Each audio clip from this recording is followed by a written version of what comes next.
This presentation aims to inform teachers, head teachers, managers education and industry officers about changes to compliance in 2015.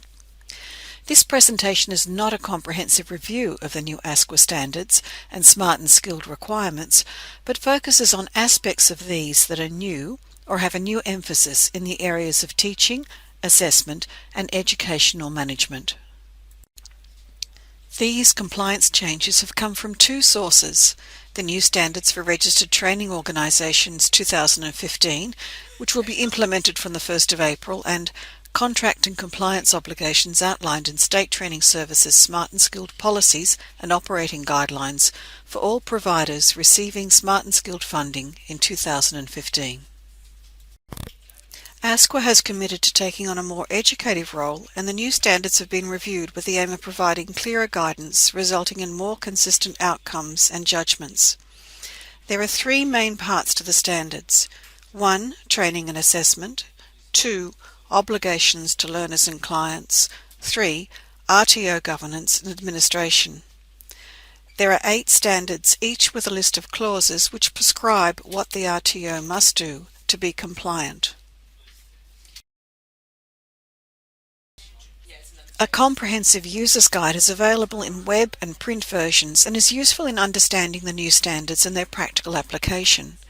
It includes sections on the context of each standard, how the standard should be applied, guides to compliance, and case studies.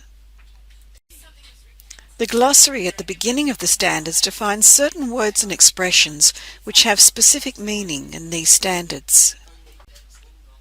Most of the key changes relevant to teachers, head teachers and managers education come from Standard 1. The RTO's training and assessment strategies and practices are responsive to industry and learner needs and meet the requirements of training packages and VET accredited courses.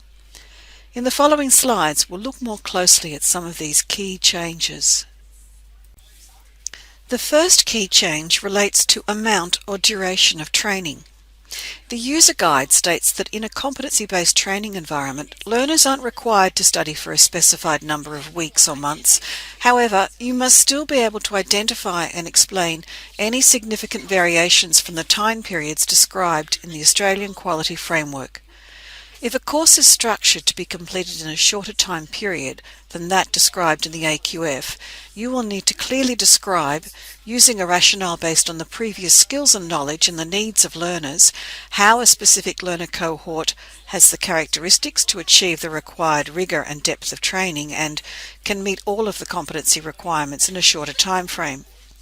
Your description must take into account the need to allow learners to reflect on and absorb the knowledge, to practice the skills in different contexts, and to learn to apply the skills and knowledge in the varied environments that the real world offers before being assessed.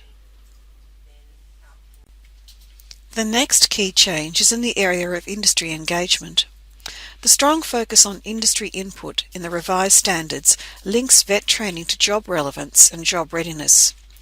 RTOs are now required to demonstrate how they've developed their strategies, resources, training and assessment practices with relevance to the needs of industry, informed by industry engagement. Industry engagement should ensure that your training and assessment practices and resources are relevant to the wider industry community, and your graduates can immediately apply the outcomes from their training to relevant industry frameworks. More specific information about industry engagement can be found on pages 20 to 22 of the User's Guide. There is greater emphasis on assessment in the revised standards. The importance of the principles of assessment and the rules of evidence are emphasised in the new standards, and they've been defined more clearly within the legislation. The User's Guide gives practical examples of how the principles of assessment can be implemented,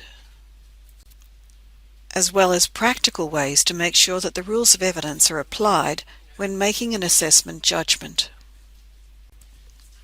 Assessment must be systematically validated, and there is a requirement that the assessment validation process is undertaken by independent persons. There's also explicit provision for industry experts to be involved. The User's Guide states that validation is a review of assessment judgments, that validation is generally conducted after assessment is complete, and that the process must be undertaken in a systematic way.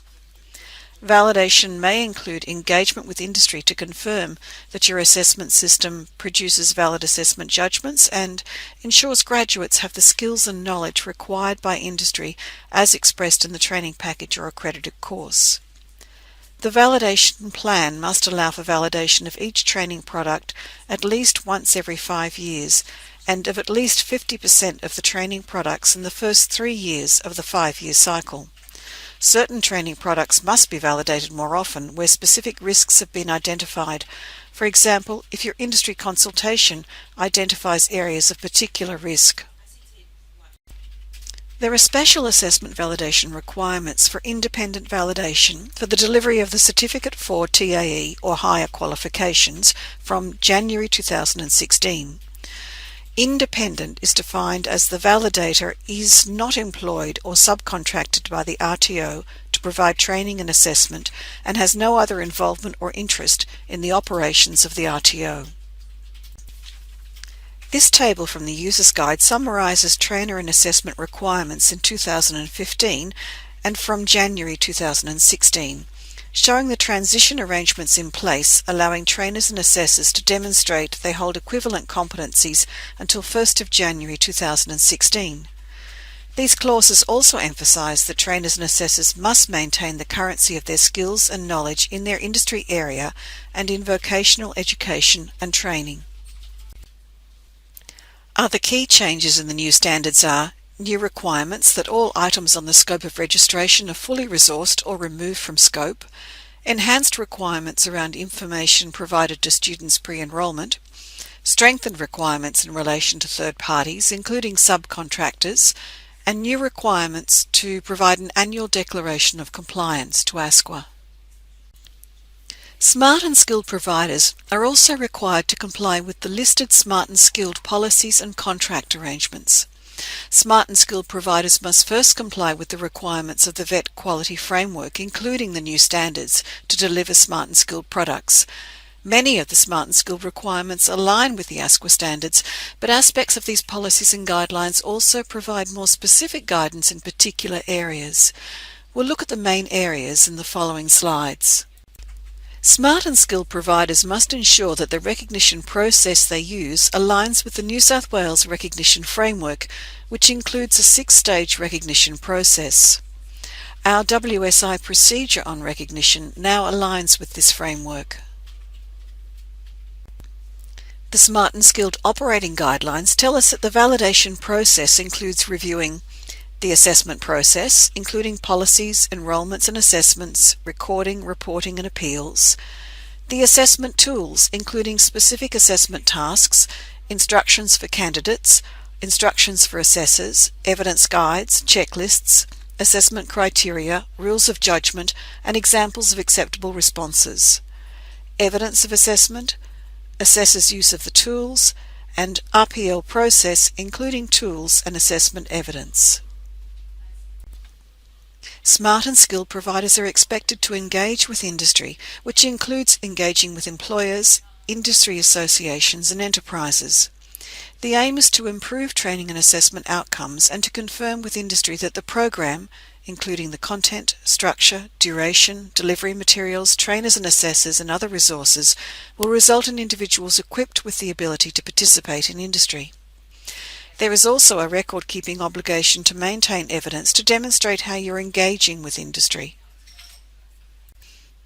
Disadvantaged students can include Aboriginal and Torres Strait Islanders, people with a disability and long-term unemployed. The Smart and Skilled provider may also identify other students who are disadvantaged. Smart and skilled providers must make all reasonable efforts to make adjustments to support the special needs of disadvantaged students and must inform such students how they will plan, deliver and assess training to take into account these special needs. They must comply with the Disability Standards for Education 2005. Smart and skilled providers must be able to demonstrate that staff from all categories, teachers, assessors, administrators and managers, have participated in continuing professional development activities or have undertaken a qualification relevant to their role and functions. More detail about this can be found in the Smart and Skilled Teaching and Leadership Policy. There are 4 areas where the provider must demonstrate continuing professional development activities. 1. Teaching and training. 2. Assessment. 3. Smart and skilled contract compliance and continuous improvement. And 4. Industry collaboration. The Smart and Skilled Teaching and Leadership Policy provides further guidance in this area. Smart and skilled providers are required to develop a training plan for each approved qualification in which an enrolled student, except apprentices or trainees, is receiving subsidised training under a Smart and Skilled entitlement program within 12 weeks of commencement. The eCommunity's SmartSpace site has a sample Smart and Skilled training plan checklist. Apprentices and trainees will still require full training plans. Guidelines for developing training plans for apprentices and trainees can be found on the State Training Services website. Smart and Skilled operating guidelines outline many other contractual obligations for Smart and Skilled providers, including in the areas of marketing, providing consumer protection, pre-enrollment information, deferring, discontinuing and transferring students, record keeping, reporting training activity data, performance monitoring, vet fee help, and subcontracting. This is a brief overview of the changes. To learn more about ASQA compliance and the standards, see the standards themselves, the online user's guide to the standards, and the PDF version of the user's guide for printing.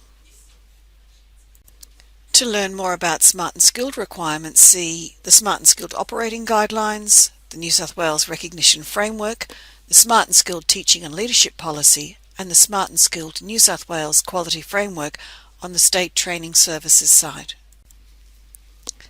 There's also more information on the TAFE New South Wales resource, SmartSpace, which has a range of resources on Smart and Skilled and can be found on eCommunities. This presentation is an introductory discussion starter about compliance changes in 2015. More information will be provided on our WSI intranet site and updated procedures in the coming weeks and months.